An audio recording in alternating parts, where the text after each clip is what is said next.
I have been vegan now for around 6.5 years, and I think kind of like a similar story for a lot of vegans, that when I learned about the horrific conditions and the suffering that animals endure to become food on our plate, I kind of realised that I couldn't consider myself an animal lover if I was willing to partake in their suffering for food, fashion, entertainment and everything else. So kind of when I had that realisation, I went vegan and haven't looked back since, really. I must admit I was vegetarian for a couple of years beforehand, so I kind of didn't go vegan straight away. But once I started to educate myself, particularly on the dairy industry, it was a decision that I kind of then made overnight and started my journey, really. Was there do you remember there being a sort of pivotal moment, or was this kind of things sort of drip feeding into your sort of psyche over the course of time? It was slightly drip fed. So I'd kind of read books, I'd looked at documentaries, so like kind of Cowspiracy, which I know a lot of people watched at the time, and I think I had a lot of people around me who were vegan and also vegetarian, and I think in the back of my mind, I knew that narrative was there, but it was kind of like amplified once I'd done research, and it was very much like a light bulb moment, because once I opened my eyes to it, I couldn't really look back. I think every vegan would say, wish that they'd done it sooner. Yeah. But I think this is the thing with education, isn't it? You know, it's a case of it's a journey, it's learning new information, and kind of going outside of your comfort zone, the norm as well, so to speak. So yeah. Was there anyone on the journey with you? Any friends, family, etc.?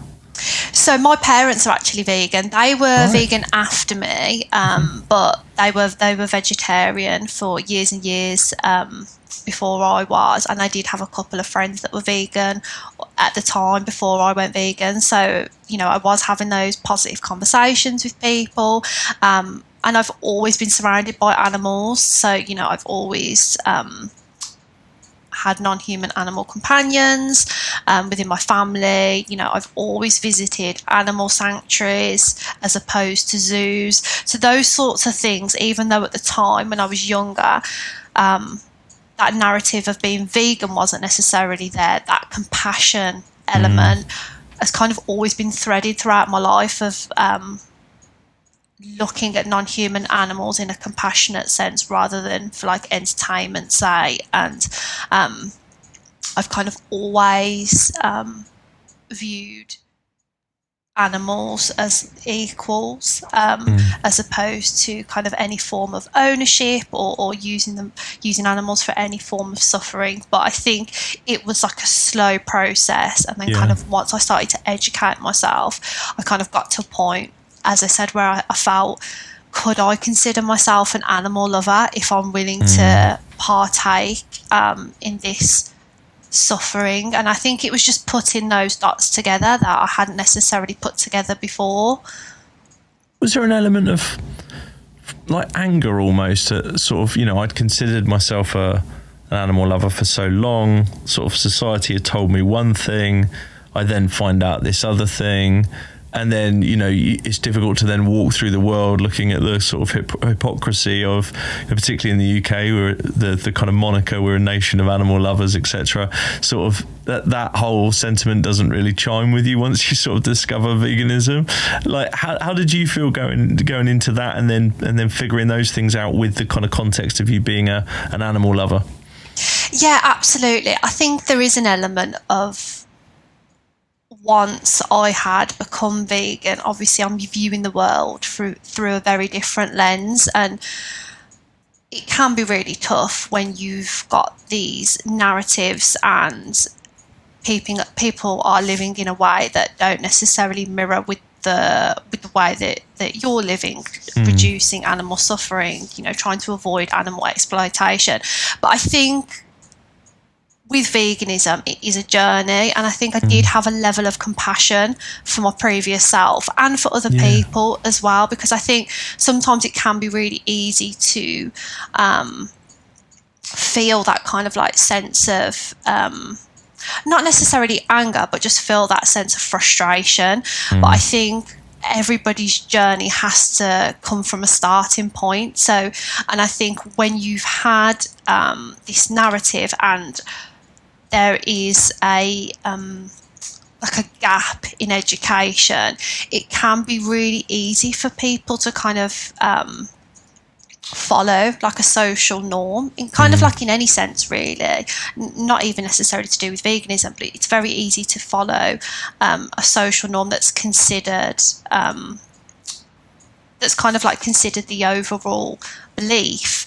And I think it's a case of having compassion for people and starting to educate people slowly who are open and willing and ready to kind of make some sort of change, and whether it be for different reasons as well. I think that's the thing with veganism, that people go vegan for very different reasons. So it might be like environmental, based on health, animal compassion. So I think there are different kind of facets, and it's very nuanced how people become vegan.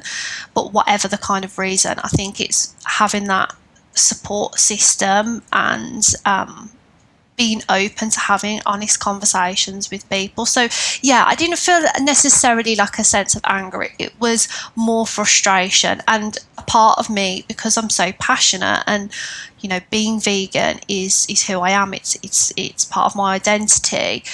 It kind of like lit a little bit of a fire in me of that. I wanted to be open to conversations with people and be approachable and kind of say, you know, if you want to know more, if you have any questions, I'm here to answer them. And I think kind of having that approach is, I have found more pleasing for people, and people are a lot more open to exploring veganism, having those conversations. As I said, my parents are now vegan. I've got a lot more friends who are now vegan, and that's the approach that I've personally found to be successful. And it's really nice to kind of see pockets of people around you, to see like in a personal way, that small impact that you're having on people around you. So that's really nice. But I think working at the Vegan Society, I kind of mirror I can work on my passion in a professional sense, kind of use my skill set to amplify that message as well. So it's fantastic to kind of see that the impact that hopefully in a personal sense and a professional sense that I can have. So tell us a little bit about that. How did you become involved with the Vegan Society? Yeah, so my professional background is in marketing. So before I joined the Vegan Society, I led campaigns for several years working within agencies. And I actually always wanted to work at the Vegan Society, because I think working for a non-profit that their ethos and core values match your own is like really, really rare and really really important for me. And I had the opportunity to combine my skills in campaigning and passion for ending animal exploitation. I actually volunteered for the Vegan Society back in 2013. So it was kind of like a really nice full circle moment, kind of like years later, working at the Vegan Society as the campaigns manager. And my role essentially is to develop and lead on our campaigns to raise awareness of the benefits of veganism. So we address like key issues such as food, environmental issues, animal compassion, education, health. So there's very different kind of facets of our campaigns and very different focuses, but the goal is the same, to end animal exploitation. So yeah, it's been a fantastic journey so far. It's really amazing to work with really talented and passionate people who kind of have the same goals, have the same passion, have the same mission. So yeah, it's really good. I'm fascinated by marketing in a sense of from your previous world where you're marketing all kinds of different products, sort of, to contract almost, to marketing something that you're passionate about. And potentially, I guess what the idea of it really is that the target audience is those who are in many ways disengaged with or not not bought into that idea yet, sort of non-vegans or future vegans or however you want to, pre-vegans, however you want to brand them. How's that sort of chimed with you from a point of view of where you were at to where you are at now, where there's probably an extra hurdle or two to get over in people's minds when you're communicating a message? Yeah, so I think my kind of previous experience obviously is different to what I do now, in the sense of that I was working for different clients that kind of had very different missions, and having the opportunity at the Vegan Society to campaign, as you said, something that we're so passionate about, that we want to educate people, and not just educate people like non-vegans, but also educate vegans as well and support vegans. So particularly for our Live Vegan for Less campaign, which I'm sure we'll go on to, we have kind of different target audiences for our different campaigns. So it might be vegans, non-vegans, it might be policymakers, like businesses. So we have kind of like very different audiences. But I think with all our campaigns, we naturally are reaching out to people who are curious about veganism. So if they're not vegans, they might be environmentally conscious, or they might be they might already be buying products that don't contain animal ingredients. They might be making switches in their diets for plant-based alternatives. So we find that when we're creating campaigns and we're targeting people who aren't vegan, generally they are very receptive to change and support. And I think with all our campaigns, we create a very welcoming and a very kind of friendly, educational, motivational, approachable community and space for people, which I think is really, really important. So obviously our mission is huge, to end animal exploitation, but we're taking everything one step at a time, and we've kind of had some really good results, not only with our campaigns but for all the work that we do at the Vegan Society. We have different kind of areas, whether it be our membership. Obviously we have our trademark, which we've got over 65,000 products now that are registered with the vegan trademark. So we are kind of I'd like to think we're making huge strides in the vegan movement, but kind of like with any mission, it's kind of taking things one step at a time and having like a clear vision and how we're going to get there. Can you tell us a little bit about the campaign as we're there? Let's talk about Live Vegan for Less. Yeah, of course. So our Live Vegan for Less campaign launched during the pandemic in 2020. So I think naturally the pandemic caused a lot of challenges for people with food shortages. I instantly think of toilet roll. Yeah. And also, quite naturally, the public worrying about the cost of food. And I think that's just something that's amplified over the years. And obviously, the cost of living crisis continues to be like a huge issue for people. So our Live Vegan for Less campaign aimed to demonstrate that a vegan diet can be cost effective and also nutritious. And generally we're showing people that vegan living can be affordable. So we're kind of doing that through various different ways. So we have like recipes. We've worked with various people to do cook-alongs. We have like cost comparison research. We're also this year encouraging the public to share their videos with us. So we're doing like user generated content where we're encouraging people to share their budgeting tips, like recipe development. So yeah, over the couple of years that we've run the campaign, we've had really good feedback from it. And again, we're supporting non-vegans and vegans who are potentially kind of struggling with affordability. But I think the main consensus is that you can live vegan eating whole foods such as like oats, beans, rice, like in season vegetables, and they can be extremely affordable, and can save people money. So it's kind of like being savvy and educating people on what they can have, and how they can use those ingredients. Whereas, other ingredients, and other foods like processed foods,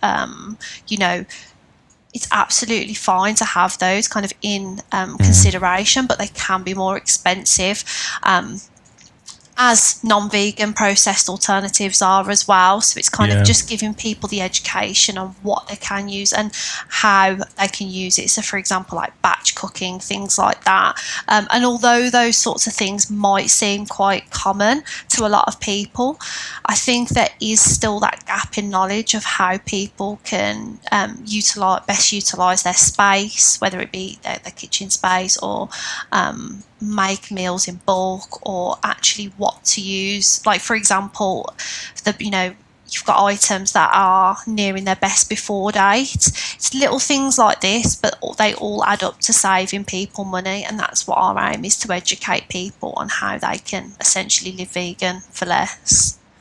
I think it's an awesome campaign, and I'm kind of so pleased that somebody like the Vegan Society is doing this. So I sometimes sort of, in my sort of less positive days, I look at kind of social media around veganism, and I see a lot of shopping, a lot of products being sort of, that's the sign of vegan progress, is X company, Y burger chain is doing a vegan option, and A, is more expensive, B, not very healthy, C, I'm not really sure whether their motivations are to make the world vegan. I don't think they are. I think they're probably more around making sure that the vegan doesn't take the rest of the non-vegans away from their particular burger restaurant when they're out together. That's my more cynical view. But so I think it's sort of incumbent upon us, as in the sort of grassroots and the non-profits and folks like that, to talk to vegans about there is another way. There is moderation. If you want to try those things, it's cool, but that's not necessarily veganism, and it might not be sustainable veganism. Do you think that's one of the things that kind of, from the Vegan Society's point of view, sort of is you're kind of viewing the campaign almost as like not an antidote to, but a very necessary conversation to be had amongst the noise of all that other stuff I was talking about on social media? Yeah, absolutely. I think in terms of like the vegan options on different menus and things like that, and we can kind of see a rise in vegan options, particularly after veganuary and things like that. I think it's great in the sense of it's creating that supply and demand. So the more vegan options there are, hopefully the more likely it is that non-vegans are more open to trying things when they go out for food that are quite kind of closely linked to the foods that they already eat. So it doesn't seem like a huge transitional jump.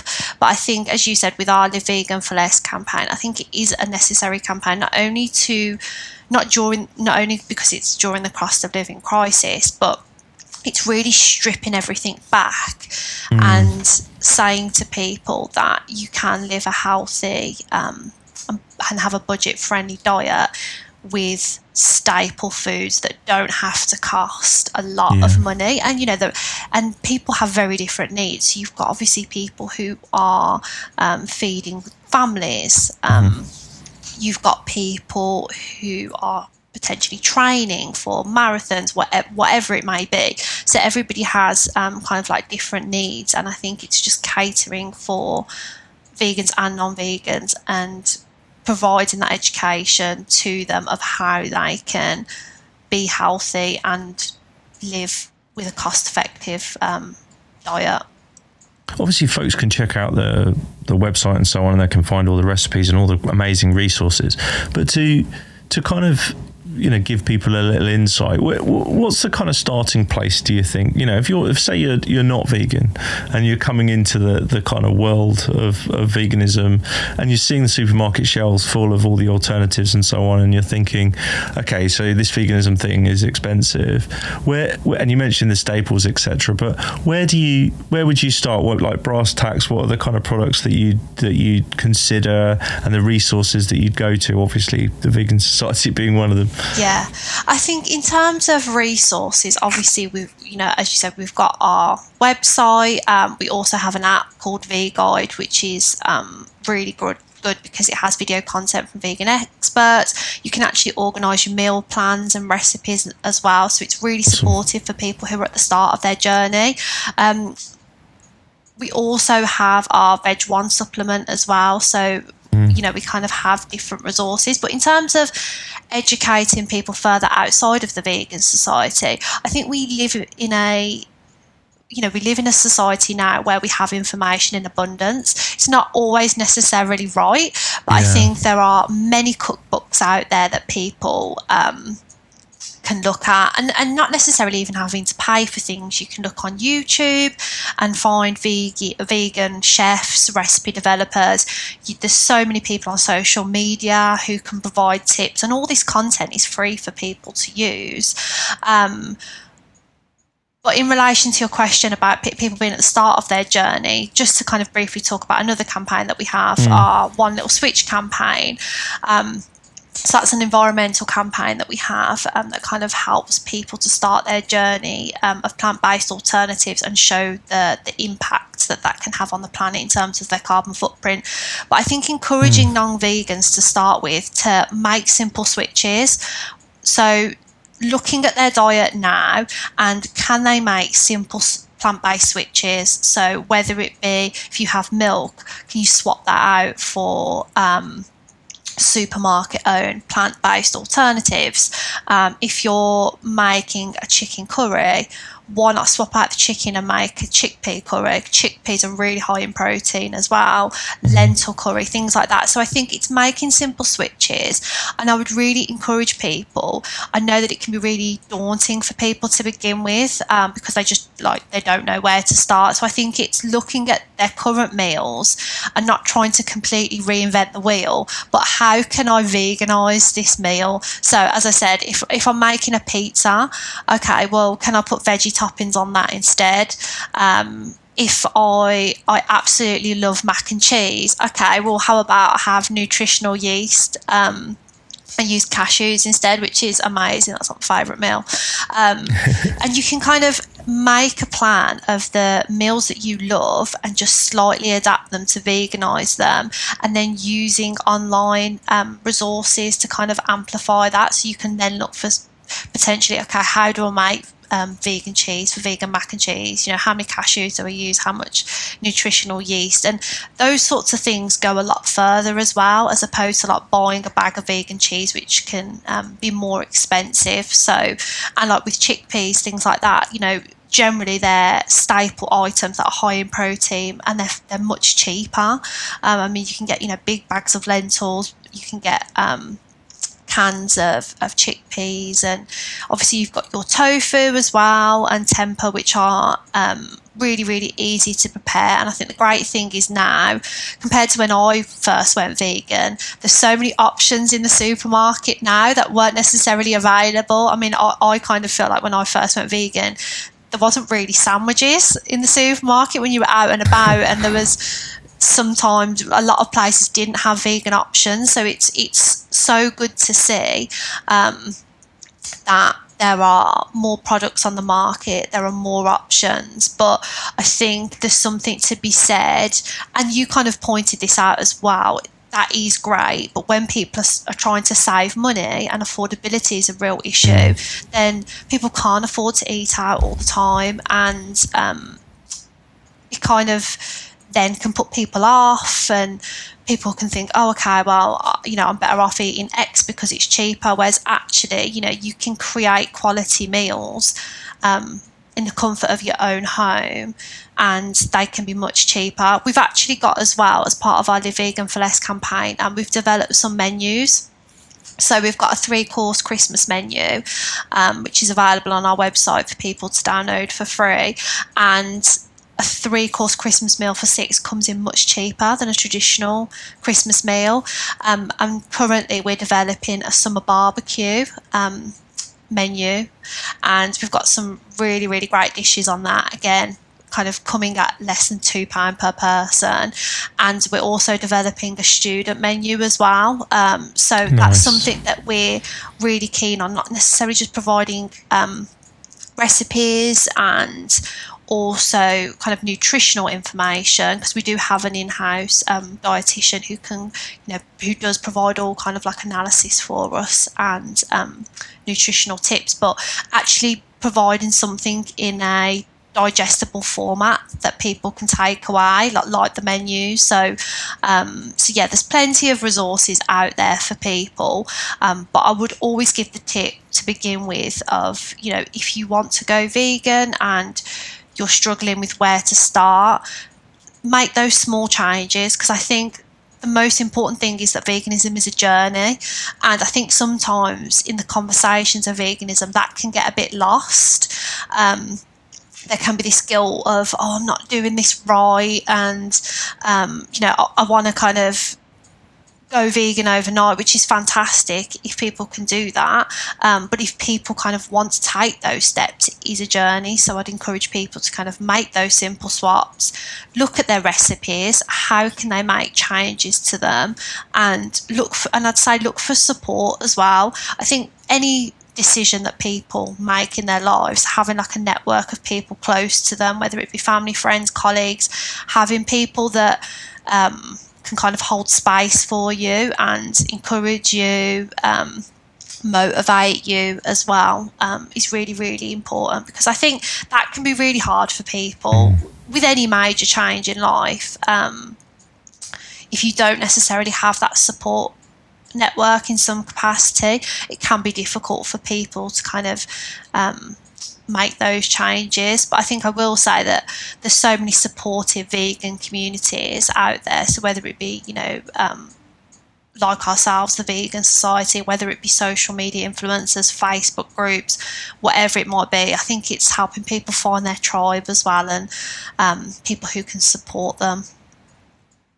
Love that. How about for existing vegans, people who've been doing it a while and are perhaps looking to refocus? Is there kind of, where does the advice differ, I guess, for existing vegans, if it does at all?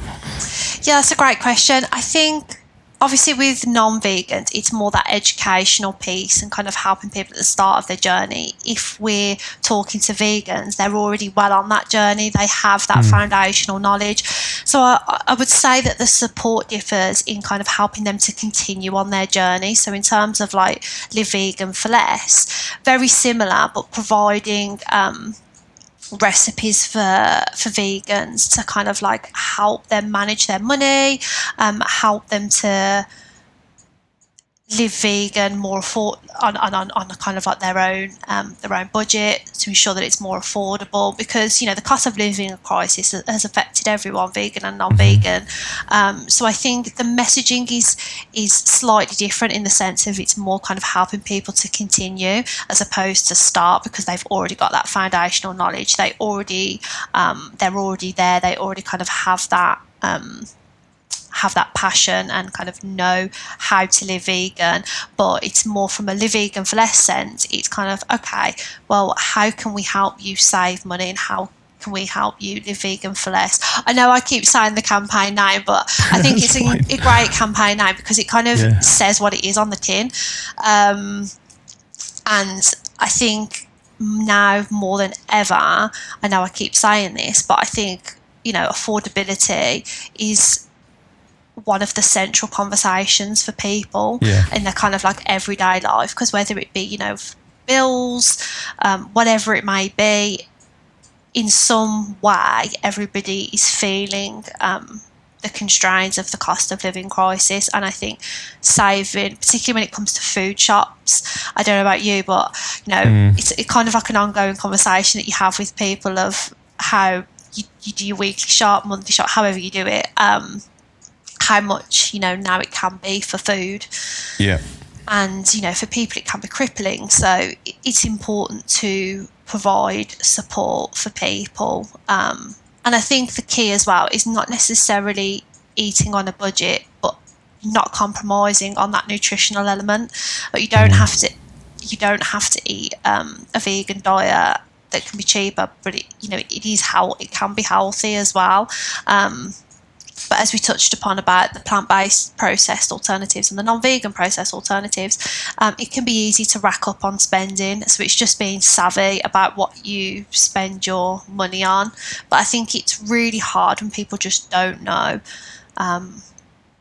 what's available to them, because, if you're coming at it from a sense of that you don't really know anything about plant-based eating, then you won't necessarily know that tofu, chickpeas, lentils, all these things are available to you, because not kind of everybody has those in their diet.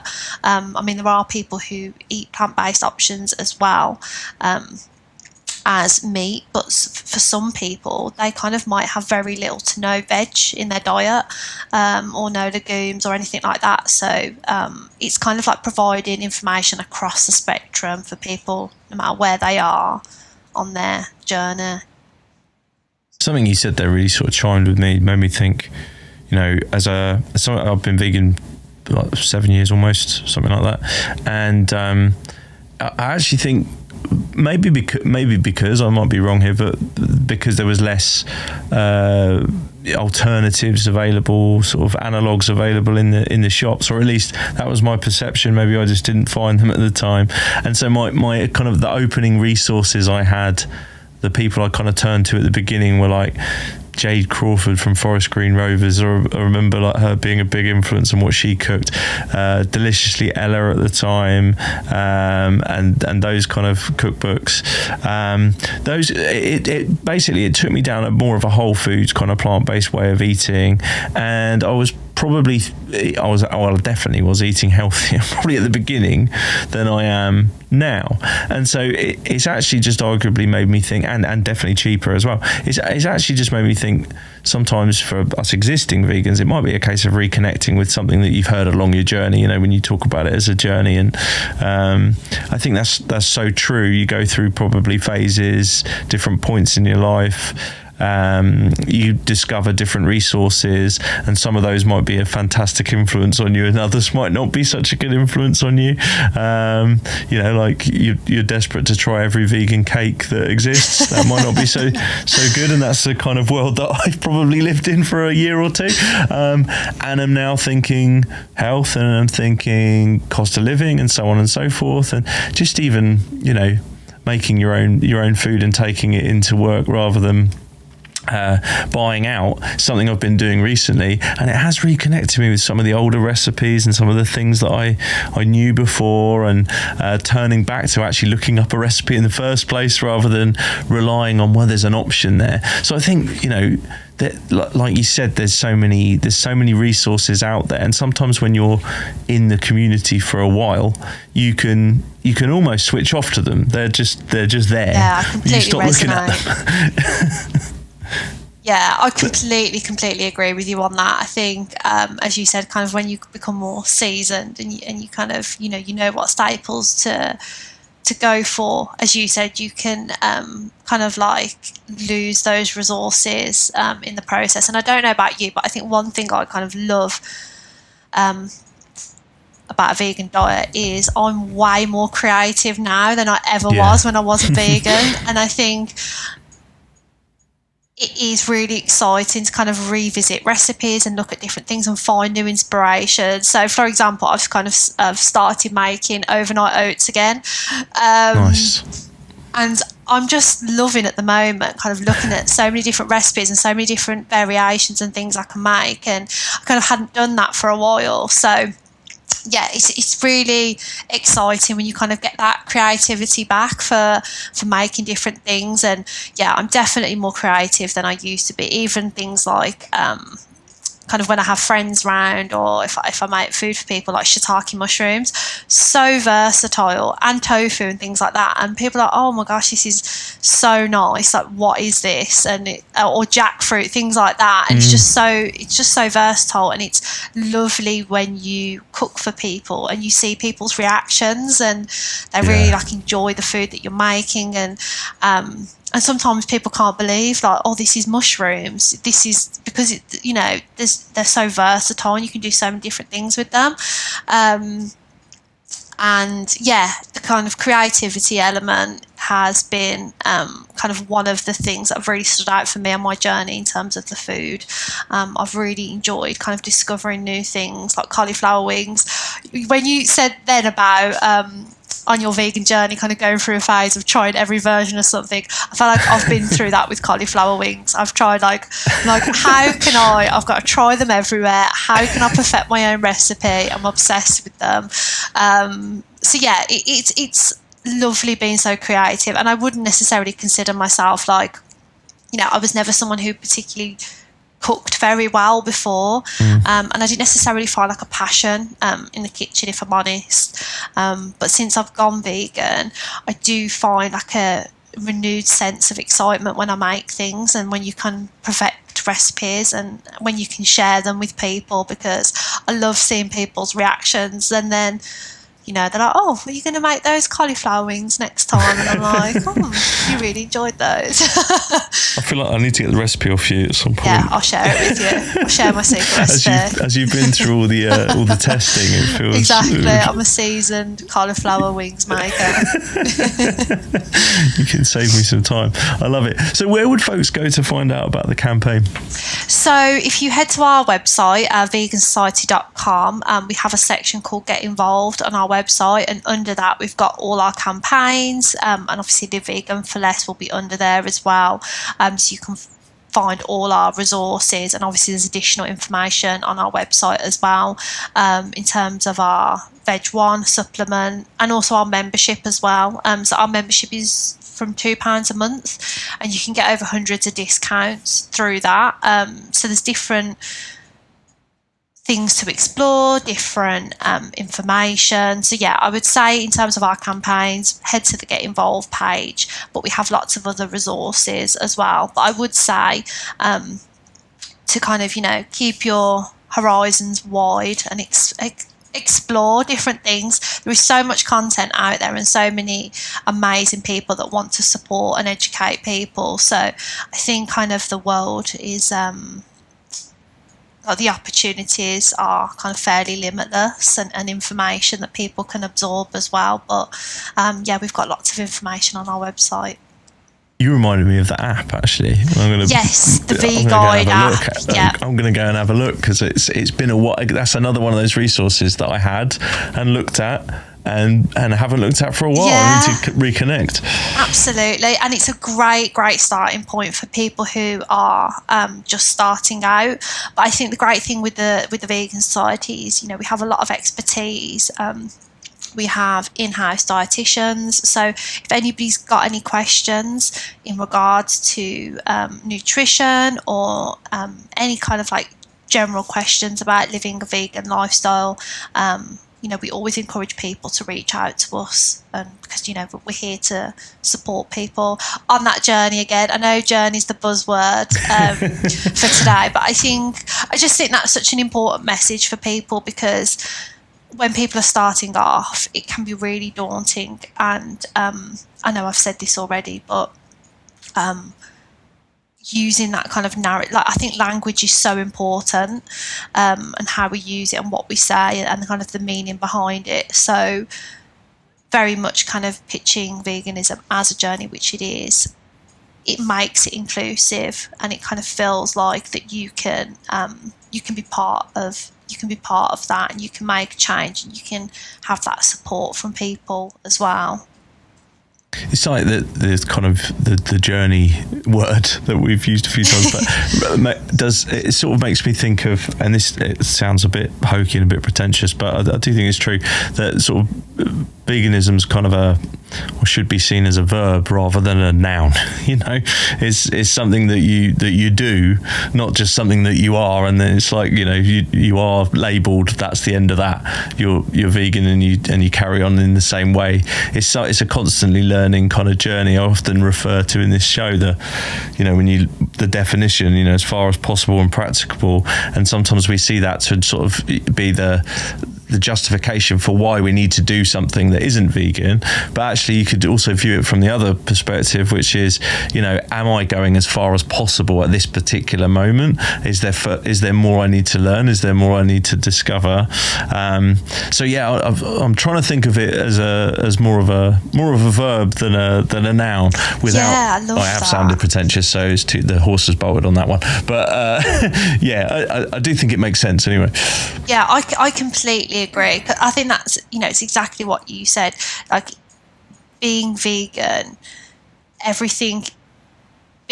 everything within the actions of what we're doing. So it's showing how are we being vegan? We're showing compassionate to animals. How are we showing compassionate to animals? So it's our choices in diet, the clothes that we wear, the language that we use, the actions that we take, the things that we partake in. There's so many facets to being vegan, and, you know, I completely agree with you and really resonate with that and feel passionate about that it isn't just a word, it's all the small actions within being vegan. And the more people, you know, that become vegan, and those kind of all those actions coming together really make the difference. Kind of like, you know, with anything that